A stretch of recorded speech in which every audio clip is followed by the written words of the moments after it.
Do you remember me?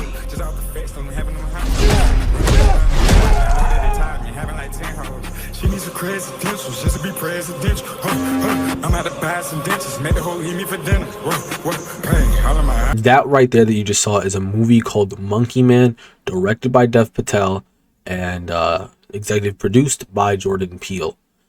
Now, I just got to watch Monkey Man in theaters, and I can wholeheartedly tell you, Monkey Man is one of the best action movies I've ever seen in my life, if not the best action movie I've ever seen in my life. Now, to give you just a broad synopsis on the movie, Monkey Man is about a boy who, or now so a man, who fights in an underground fighting club and eventually gets to join the elites, gets to join and, or more, infiltrates the elites as a worker and can finally get revenge for something that happened in his past. And I think this, I'm not gonna lie, I'm not that good at explaining stuff, but I think this is like an insanely great movie. Firstly, before I really get into the movie, I want to talk about the specific experience I had. This video is recorded on Eid Mubarak to anyone who, who's watching it on Eid or the day after or whatever, just Eid Mubarak in general. But me and my brother went to a showing of Monkey Man in the middle of the day because we had nothing else to do. And we got the entire theater to ourselves. Cue the video right here. Genuinely had the whole theater to ourselves. It's crazy. Literally only advertising to us. I don't even know. These are just for our opinion and ours only. Our sake. Shit, tough as fuck.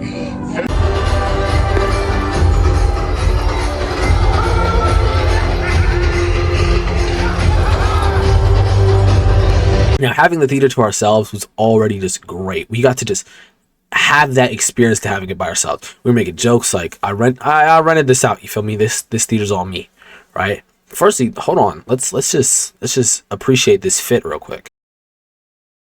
That is a phenomenal fit. I'm not gonna lie. And I had some, if you know, New Balance 9060s on my feet, like an amazing fit. SZA shirt, Houston white jacket. Feel me? Just some corduroy pants. But this was like a great experience to have at the movie, just to watch it. And when we sat down, the movie instantly played. And by the way, I just want to talk about how great this soundtrack is. This soundtrack for this is insane. I heard JID, I heard some Blue, I heard a little bit of everything. This had a great soundtrack. Like phenomenal, like especially the JID part had me jumping, I'm not gonna lie, out of nowhere. And let's just talk about the reason why I went to go see the movie originally. I saw a video of Dev Patel because this is his first ever directing movie he's ever directed. Dev Patel was talking about, or at least he didn't get to really talk because he instantly got a standing ovation, which went on for a very long time, I've heard.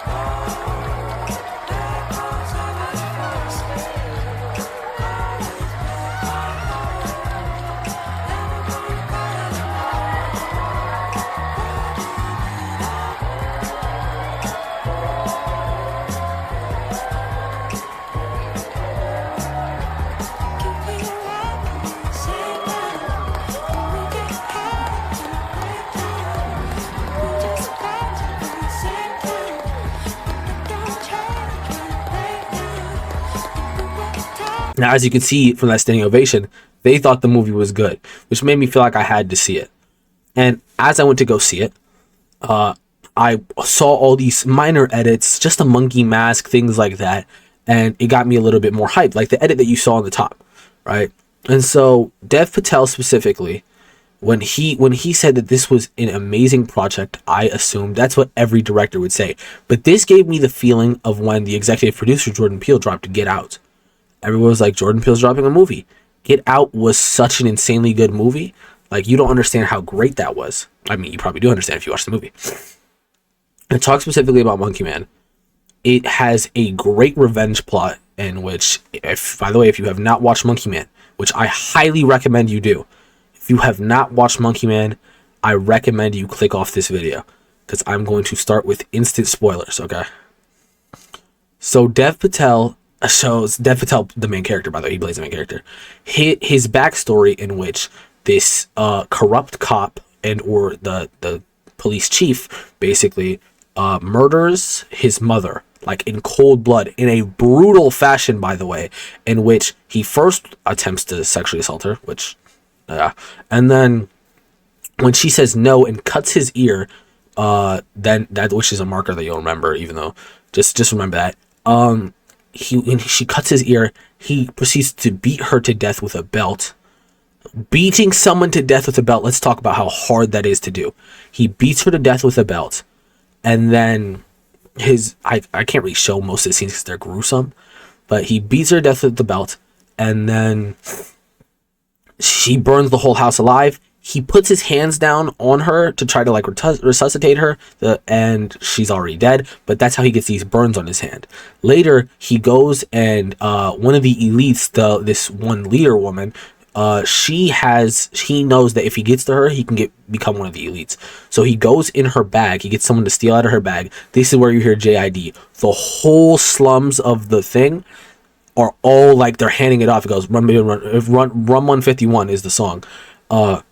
They're all handing it off, and it gets back to him. He goes and returns the item to her, in which she says, what can I give you? Tries to give him money. He says, no, I'd like a job. She's like, where's your credentials? This is a high elite place. We need credentials. He shows his hands, and it's like, these are my credentials. Give me the job. No one else wants to do it, and I'll do it.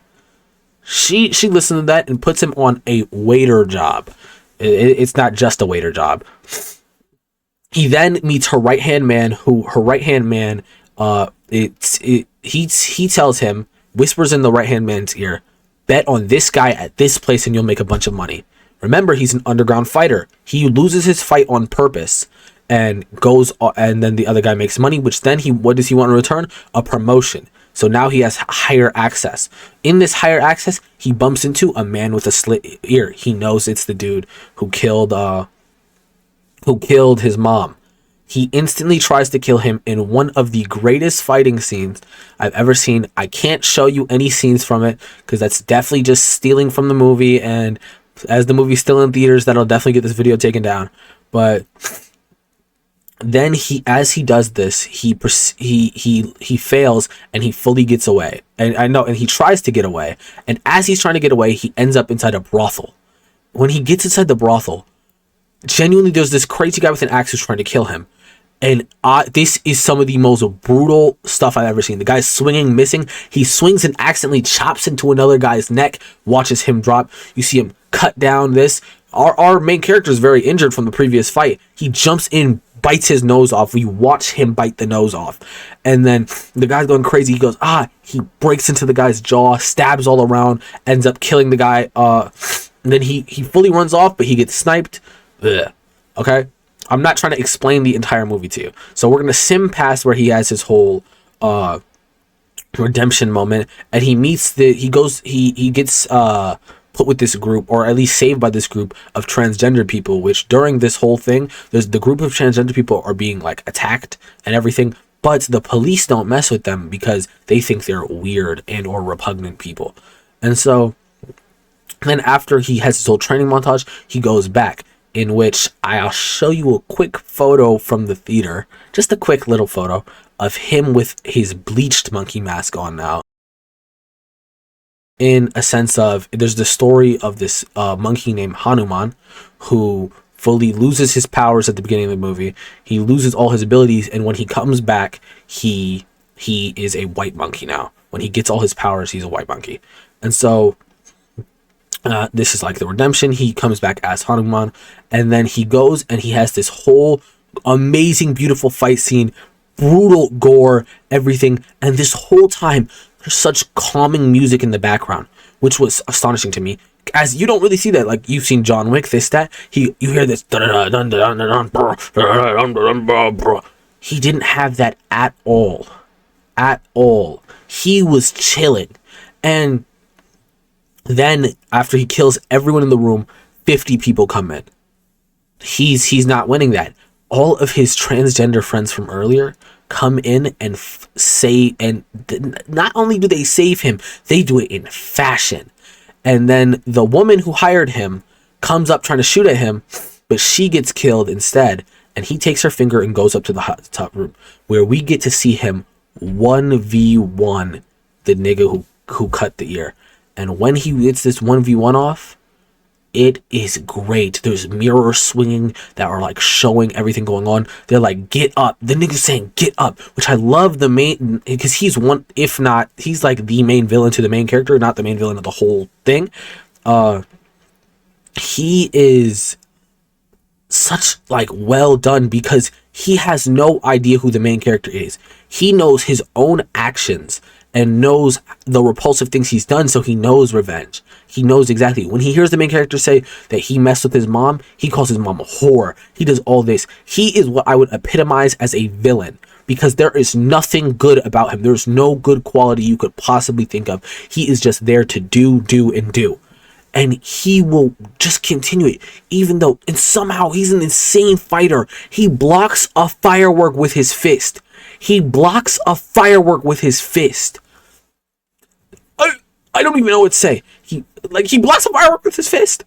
And he got stabbed in the neck, kept fighting. A toilet broken on him, kept fighting. Thrown through glass, kept fighting. He was, right, until the main character, one thing I loved about this, with redemption stories, after the redemption, they never want to be as bad as the bad guy. He wants to be as bad as the bad guy. If anything, he's willing to do it. He starts beating him to death. Watching him get up, bang. Keeps beating him to death. And eventually literally breaks in his jaw like this. And let's say his face like this. And his eyes are a little pushed in. Like actually cooked him. He's dead on the ground. He goes up to the top floor. Why would he want to go to the top floor? He just killed the bad guy. And he killed the woman from earlier. Who else would he want? There has been a real bad guy in the background. A sort of cult leader who we've only seen in ads. And he sort of has control of the people's minds. There's even a presidential candidate. I'm going to call him president because I'm an American. Presidential candidate who everyone hates. If this guy starts backing him, everyone starts loving that presidential candidate. Now, this guy is tormenting the transgender people. He's doing thing. Greed has overtaken this man behind the scenes. He is fully done. And you already know that because he's up here with the elites and everyone who he is just the epitome of bad but good in our eyes. He goes up and he tries to convince the main character that what the main character is doing doesn't make sense. There's no need to do this or anything. And he has this sort of overarching, I'm better than you, in his speech, everything he says. And the main character, though everything that's going on, the main character, he seems to understand for a moment. He seems to contemplate. But in that moment, a helicopter goes by. My chariot has arrived, he says. As the main character is still in his pondering, he pulls out two weapons, stabs him in the chest, spins the blade, grabs the second one, and tries to go for his head. This is when the main character really realizes there is no changing, which in my personal opinion, I believe that he decided that in the same sense as there's no changing for him, there is no changing for him. He has already done all these things. He's already taken the path of revenge. Revenge and redemption don't mean anything, which to the previous one, revenge and redemption do not coincide.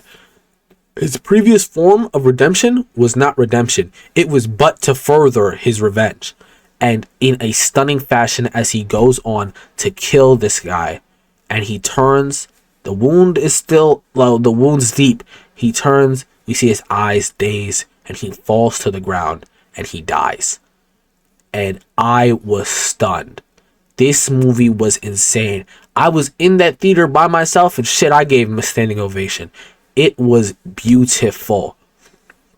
I genuinely cannot. And even if you're someone who has watched from beginning to end in this, I wholeheartedly believe, even if you know everything that happens like I just stated, the movie will get you way hyper. I laid some things out. I maybe told you 3 of 12 things that go on. You don't get to see all these things that I'm saying. You have to only imagine it. Now, this is one of the best movies I have seen in a long time. And I think I can wholeheartedly say this is one of the greatest movies I've ever seen. Did I not just say that? Yes, I did. I mean, the greatest action movie I've ever seen. I think it surpasses John Wick. I think it surpasses a lot of other ones. I think it surpasses Training Day. I think it surpasses this, right? And yeah, guys, I'm sorry I had to rant about it. I had to tell you about how great Monkey Man is as a movie. Monkey Man is a must watch. Hope you guys enjoyed the movie. I mean, not the movie, but you should enjoy the movie if you watch it. Hope you guys enjoyed the video, and peace.